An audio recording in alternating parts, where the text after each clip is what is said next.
नमस्कार किसान भाइयों, स्वागत है आपका अपने यूट्यूब चैनल पर। क्या आप भी इस साल धान की खेती से अपनी आमदनी दुगनी करनी चाहते हैं? क्या आप भी चाहते हैं कि आपके धान की बालियां लंबी हो, दाने मोटे, चमकदार और वजनदार हो? अगर आपका जवाब हाँ है, तो आप बिल्कुल सही जगह पे आए हैं। आज हम आपको धान की खेती का वह रहस्य बताने जा रहे हैं जिसे अपनाकर आप अपनी फसल की पैदावार में 30 से लेकर 40% तक की बढ़ोतरी कर सकते हैं। जी हाँ, आपने सही सुना। हम बात कर रहे हैं एनपीके 05234 और बोरान के चमत्कारी स्प्रे की। बहुत से किसान भाई इन खादों का इस्तेमाल तो करते हैं, लेकिन सही समय और सही तरीके की जानकारी ना होने के कारण उन्हें पूरा फायदा नहीं मिल पाता। लेकिन आज इस वीडियो को पूरा देखने के बाद आपके मन में कोई भी शंका नहीं रहेगी और आप भी अपनी धान की फसल से बम्पर उत्पादन ले पाएंगे। तो बने रहिए हमारे साथ इस वीडियो को अंत तक। और अगर हमारे चैनल पहली बार आए हैं तो इसे सब्सक्राइब करना ना भूलें और घंटी वाले बटन को भी दबा दें ताकि हमारे आने वाली हर वीडियो की जानकारी आप तक सबसे पहले पहुंच सके। किसान भाइयों, धान की फसल में हर पोषक तत्व का अपना एक विशेष महत्व होता है।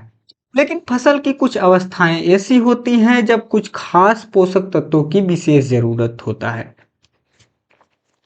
लेकिन फसल की कुछ अवस्थाएं ऐसी होती हैं जब कुछ खास पोषक तत्व की सबसे ज़्यादा ज़रूरत होती है।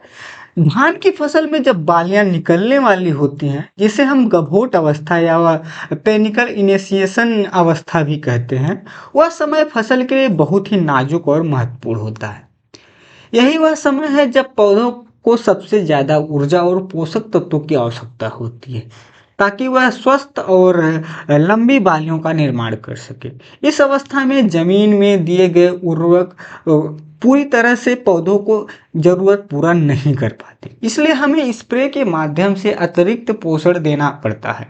और यहीं पर काम आता है आज का हमारा हीरो एनपीके 05234 और बोरान का मिश्रण।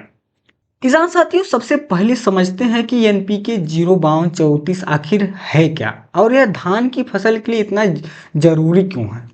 जैसा कि नाम से पता चल रहा है कि इसमें 0% नाइट्रोजन, 52% फास्फोरस और 34% पोटास है।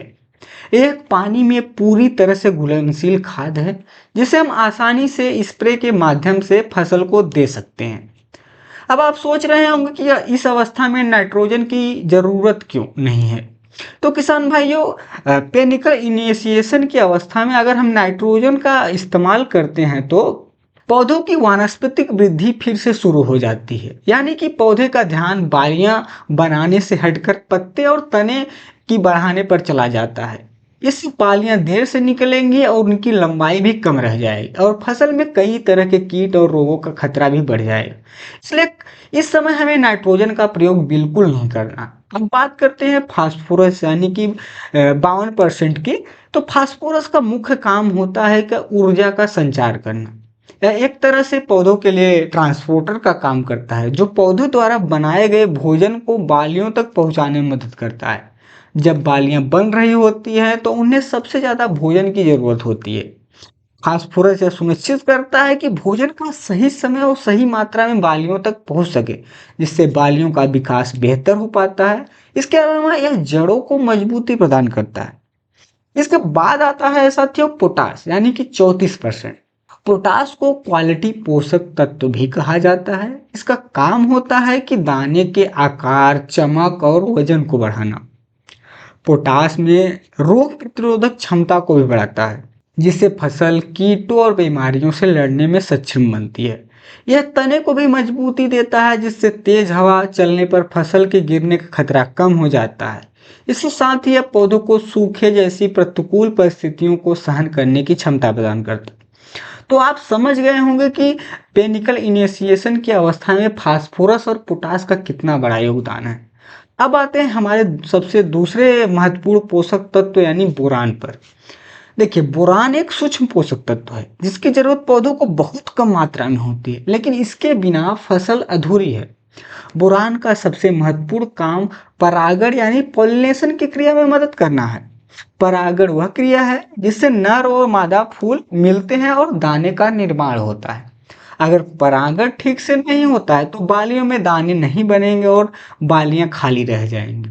बोरान पराग नली के निर्माण में मदद करता है और परागण की प्रक्रिया को सफल बनाता है, जिससे बालियों में दानों का भराव पूरी तरह से होता है। इसके अलावा बोरान दानों में एक विशेष प्रकार की चमक पैदा करता है, जिससे मंडी में फसल का दाम अच्छा मिलता है। यह कैल्शियम के अवशोषण में भी मदद करता है, जो पौधे की कोशिकाओं को मजबूती देता है। अब जब हमने एनपीके 05234 और बोरान के फायदे को समझ लिया है, तो सबसे बड़ा यह सवाल आता है कि इनका स्प्रे है तो करने का सही समय कौन सा है। क्योंकि किसान भाइयों समय का ध्यान रखना सबसे जरूरी है। अगर हाँ आपने सही समय पर स्प्रे नहीं किया तो आपको इसका पूरा लाभ नहीं मिलेगा और हो सकता है कि कुछ नुकसान भी हो जाए। एनपीके 05234 और बोरान का स्प्रे करने का सबसे उत्तम समय है, यानी कि धान की पेनिकल इनिशिएशन अवस्था, जब बालियां तने के अंदर पूरी तरह से बन चुकी हों और बाहर निकलने की तैयारी में हों। इसे पहचानने का सबसे आसान तरीका यह है कि जब आप अपने खेत में जाएं और पौधों के तने के ऊपरी हिस्से को दबाकर देखें, अगर आपको तने के अंदर एक हल्की सी गांठ या मोटाई महसूस होती है तो समझ लीजिएगा एक सही समय है। कुछ हिस्सों में अवस्था रोपाई के लगभग 55 दिन में आ जाती है, तो कुछ देर से पकने वाली जैसे किस्में हैं तो उनमें 70 से 75 दिन भी लग सकते हैं। आपको अपनी फसल की अवस्था को देखकर ही स्प्रे का निर्णय लेना है, ना कि सिर्फ दिनों की गिनती पर। एक पहचान यह है कि जब आपके खेत में 50 नहीं 5 से लेकर 10% बालियां निकलनी शुरू हो जाए, तब भी आप इसका स्प्रे कर सकते हैं। लेकिन ध्यान रहे कि जब बालियों में फूल खिलने की अवस्था हो, उस समय किसी भी प्रकार का स्प्रे नहीं करना चाहिए, क्योंकि इससे परागण की प्रक्रिया में बाधा आ सकती है और दाने खाली रह सकते हैं। अब बात करते हैं कि स्प्रे कैसे करना है और इसकी सही मात्रा क्या होनी चाहिए। देखिए किसान साथियों, 1 एकड़ की धान की फसल के लिए आपको 1 से लेकर 1.5 किग्रा एनपीके 05234 लेना है। इसके साथ आपको 20% वाला बोरान, जो कि 100 से लेकर 150 ग्राम प्रति एकड़ की दर से लेना है। इन दोनों को अलग अलग बर्तनों में थोड़े पानी से अच्छी तरह घोल लें। कभी भी इन दोनों को सूखे में ना मिलाएं।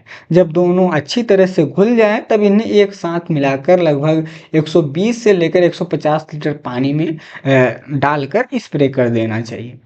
और ध्यान रहे कि पानी की मात्रा कम ना हो, क्योंकि अगर घोल ज़्यादा गाढ़ा हो गया तो पत्तों पर जलने की समस्या आ सकती है। स्प्रे करते समय कुछ सावधानियां बरतनी भी बहुत ज़रूरी हैं। सबसे पहली और ज़रूरी बात यह है कि स्प्रे करते समय खेत में पर्याप्त नमी होना चाहिए। अगर खेत सूखा है तो स्प्रे करने से 1 दिन पहले हल्की सिंचाई जरूर कर दें। सूखी जमीन में स्प्रे करने से फसल को फायदा कम और नुकसान ज़्यादा हो सकता है। स्प्रे हमेशा सुबह या शाम के समय ही करें, जब तापमान कम हो, हवा शांत हो। तेज धूप में स्प्रे करने से घोल जल्दी वाष्प बन के उड़ जाता है और पौधे उसे पूरी तरह से अवशोषित नहीं कर पाते। और एक बात का और ध्यान रखना है कि तेज हवा में स्प्रे नहीं करना है, नहीं तो एक समान जो दवा का छिड़काव है वो सही से नहीं हो पाता। और स्प्रे करते समय हमेशा साफ पानी का इस्तेमाल करें। आप आपके पास आसपास के किसी गड्ढे या नहर से पानी ना लें जिससे किसी ने यूरिया अन्य कोई रसायन घोला हो, क्योंकि इससे आपकी फसल को नुकसान हो सकता है। साथियों, बेहतर परिणामों के लिए आप इस घोल में एक अच्छी चिपकू यानी स्ट्रीकर का इस्तेमाल भी कर सकते हैं, जिससे घोल पत्तों पर अच्छी तरह से फैल जाए और ज़्यादा समय तक चिपका रहे। किसान भाइयों, इस एक स्प्रे से आपकी धान की फसल की काया पलट हो सकती है। एनपीके 05234 और बोरान का यह मिश्रण बालियों को लंबा और मजबूत बनाएगा, दानों का भराव पूरी तरह से सुनिश्चित करेगा, दानों को वजनदार और चमकदार बनाएगा, जिससे आपकी उपज में निश्चित रूप से वृद्धि होगी। यह आपकी लागत को कम करके मुनाफे को बढ़ाने का एक अचूक फार्मूला है। किसान साथियों, इस तकनीक को अपनाकर हर साल धान के लाखों का मुनाफा कमा रहे हैं। तो आप भी इस बार इस तरीकों को अपनाएं और अपनी मेहनत का पूरा पूरा फल पाए। तो साथियों, हमें उम्मीद है कि आज की इस वीडियो में दी गई जानकारी आपको पसंद आई होगी, आपके लिए फायदेमंद साबित होगी। अगर आपको यह वीडियो अच्छी लगी है तो लाइक करिए, चैनल को सब्सक्राइब करिए और अपने दूसरे किसान भाइयों के साथ शेयर जरूर करिए ताकि वो भी इस जानकारी का लाभ उठा सकें। तो साथियों, इस वीडियो में बस इतना ही। मिलते हैं अगले वीडियो में, तब तक के लिए राम राम।